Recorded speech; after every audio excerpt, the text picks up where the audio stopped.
Hi guys, and welcome back to my channel. I know it's been so long I have not posted on this channel. I've been so lazy, but I recently got a new job, and so I was thinking about buying a briefcase or something like that to carry my laptop and things in.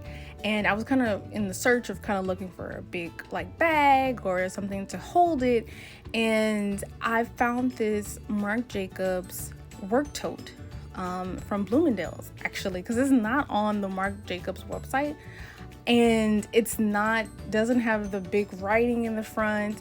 And I love those because I have those totes as well, but for this one there's not.